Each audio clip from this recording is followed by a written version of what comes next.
Assalamualaikum warahmatullahi wabarakatuh. Bagaimana kabar kalian hari ini anak-anak? Mudah-mudahan kita semuanya senantiasa diberikan nikmat sehat oleh Allah Subhanahu wa Ta'ala.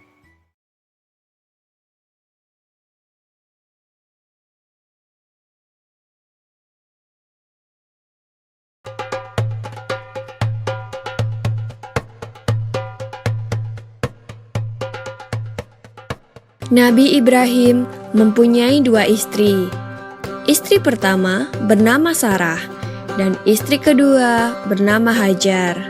Sarah melahirkan seorang anak laki-laki yang dinamakan Ishak dan Hajar melahirkan anak laki-laki juga yang bernama Ismail. Sarah merasa kurang senang hidup bersama Hajar. Berkali-kali ia meminta kepada suaminya agar Hajar dan anaknya dipindahkan ke tempat lain. Akan tetapi, Nabi Ibrahim tidak segera menurutinya. Barulah setelah menerima perintah dari Allah, Nabi Ibrahim mengajak Hajar dan Ismail pindah ke Mekah. Ismail yang masih menyusu pada waktu itu terpaksa harus mengikuti kedua orang tuanya menempuh perjalanan yang begitu jauh dan melelahkan. Hajar dan Ismail ditempatkan di daerah padang pasir yang tandus, sunyi, dan terik matahari yang menyengat kulit. Tak ada seorang pun di sana kecuali mereka berdua. Setelah beberapa tahun Nabi Ibrahim alaihissalam meninggalkan anak dan istrinya itu, ia pun merasa rindu. Beberapa kali ia mengirim utusan untuk melihat keadaan anak dan istrinya itu. Dan ketika utusannya mengatakan bahwa anak dan istrinya dalam keadaan yang baik-baik saja, Nabi Ibrahim pun merasa lega. Ternyata kehidupan istri dan anaknya itu diberi serba kecukupan oleh Allah Subhanahu wa Ta'ala. Hajar dan Ismail dianggap sebagai pemilik dan pemimpin di Mekah, karena mereka berdualah yang pertama kali menetap dan bertempat tinggal di sana. Demikianlah Nabi Ibrahim tidak dapat menahan kerinduannya. Ia pun berangkat ke Mekah dan bertemu dengan Hajar dan Ismail di padang Arafah. Anak dan istrinya itu sedang menggembalakan hewan ternak yang cukup banyak. Dalam perjalanan pulang ke Mekah, setelah menggembalakan ternak, mereka beristirahat di Musdalifah karena kelelahan dan akhirnya tertidur. Dalam tidurnya yang sebentar itu, Nabi Ibrahim alaihissalam mendapat wahyu melalui mimpinya. Ia diperintahkan oleh Allah untuk menyembelih Ismail. Anak kesayangannya itu harus dikurbankan sebagai bukti patuhnya Nabi Ibrahim terhadap Tuhannya. Seketika itu juga, Nabi Ibrahim terkejut dan berdebar-debar. Tampak begitu beratnya ujian kali ini. Ia pun akhirnya menguatkan hati demi rasa cintanya yang lebih besar kepada Allah Subhanahu wa Ta'ala. Ia juga pada akhirnya memberitahukan mimpi itu kepada Ismail. "Wahai anakku Ismail, dalam mimpi aku diperintahkan oleh Allah untuk menyerahkanmu sebagai kurban, dan aku harus menyembelihmu. Bagaimana pendapatmu, wahai anakku?" Kata Nabi Ibrahim. Ismail pun menjawab, "Wahai ayah, sekiranya itu perintah Allah, maka laksanakanlah apa yang telah diperintahkannya kepadamu. Aku akan tetap sabar dan ikhlas menerima cobaan ini." Dikisahkan iblis berusaha merintangi perintah Allah kepada Nabi Ibrahim. Berkali-kali iblis membujuk Nabi Ibrahim agar tidak melaksanakan perintah itu. Namun Nabi Ibrahim tetap melaksanakan perintah Allah, dan godaan iblis yang begitu dahsyatnya tak akan mampu meruntuhkan ketaatan Nabi Ibrahim kepada Allah. Nabi Ibrahim membawa Ismail ke atas bukit. Di sana, Ismail mengenakan kain penutup mata dan pedang tajam pun sudah dipersiapkan. Ketika pedang itu sudah berada di leher Ismail, tiba-tiba tubuh Ismail pun diganti dengan seekor kambing yang gemuk oleh malaikat Jibril. Dengan demikian, selamatlah Ismail dari penyembelihan. Allah Subhanahu wa Ta'ala berfirman kepada Nabi Ibrahim, "Hai Ibrahim, kau sudah melaksanakan perintahku dengan ikhlas. Sebagai gantinya, aku berikan binatang ternak untuk disembelih. Ini adalah cobaan besar bagimu."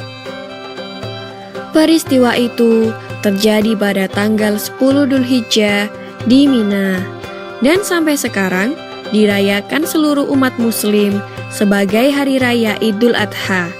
Dan umat Islam yang melaksanakan ibadah haji juga dapat melakukan kurban di Mina sebagai penghormatan atas Nabi Ibrahim alaihissalam. Demikian kisah Nabi Ibrahim alaihissalam. Semoga kisah ini dapat mempertebal iman kita kepada Allah Subhanahu wa Ta'ala. Amin ya Rabbal Alamin.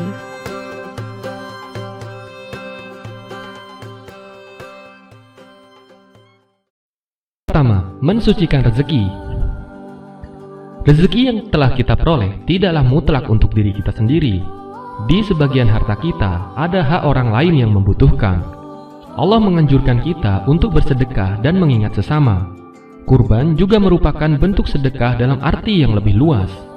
Karena dengan berkurban, orang lain pun dapat merasakan kebahagiaan atas apa yang telah kita dermakan.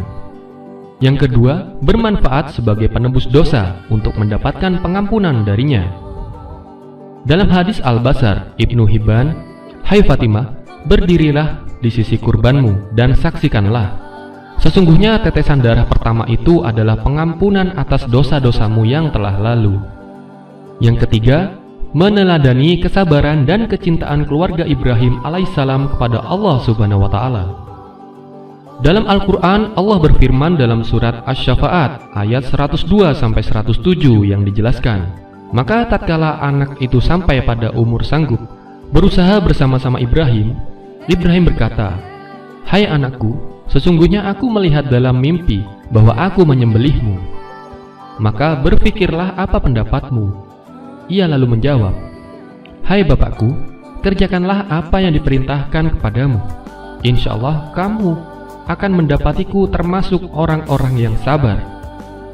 Ketika keduanya telah berserah diri dan Ibrahim membaringkan anaknya di atas pelipisnya, nyatalah kesabaran keduanya. Dan kami panggil dia, 'Hai Ibrahim, sesungguhnya kamu telah membenarkan mimpi itu. Sesungguhnya demikianlah kami memberikan balasan kepada orang-orang yang berbuat baik. Sesungguhnya ini benar-benar suatu ujian yang sangat nyata. Dan kami tebus anak itu dengan seekor sembelian yang sangat besar.' Yang keempat, kurban sebagian dari syiar agama Islam. Dalam surat Al-Hajj ayat 34, Allah Subhanahu wa Ta'ala menjelaskan, "Dan bagi tiap-tiap umat Islam telah kami syariatkan penyembelihan kurban, supaya mereka menyebut nama Allah terhadap binatang ternak yang telah direzekikan Allah kepada mereka. Karena itu berserah dirilah kamu kepadanya, dan berilah kabar gembira kepada orang-orang yang patuh dan tunduk kepada Allah Subhanahu wa Ta'ala." Yang kelima, menjauhkan diri dari sikap tamak. Berkurban membutuhkan banyak syarat yang harus dipenuhi. Mulai dari orang tersebut harus mampu, hingga mau melakukannya adalah hal yang tidak mudah. Sebagian dari kita mungkin akan mampu namun tidak mau. Oleh karena itu, ketika kita mau untuk berkurban, itu sudah membuktikan kita tidak terlalu tergila-gila dengan harta dan susah untuk mengeluarkannya. Manfaat agama, terutama Islam, akan membuang sifat serakah yang ada dalam diri dengan ikhlas dalam berkurban. Yang keenam, menjaga tali silaturahmi. Saat hari raya kurban adalah salah satu sarana untuk menjalin tali silaturahmi kepada orang lain. Tidak hanya kepada satu orang saja, bahkan bisa sampai banyak orang. Mensukseskan kegiatan kurban dibutuhkan kebersamaan dan peranan banyak orang. Ini akan menjadi sarana pemersatu di antara umat Islam. Tidak ada perbedaan di hari itu, kita bersama-sama berbagi dan bersenang-senang bersama. Yang ketujuh, menjaga budidaya hewan ternak. Ini adalah manfaat lain yang kita dapatkan untuk meningkatkan aspek pertanian di negara kita. Dengan adanya ibadah kurban, maka harus ada hewan yang dikurbankan atau disembelih. Peranan para peternak hewan seperti sapi, kambing, dan domba di Indonesia akan sangat penting dalam membantu terlaksananya kegiatan kurban ini. Manfaat kurban akan membantu meningkatkan aspek di bidang peternakan.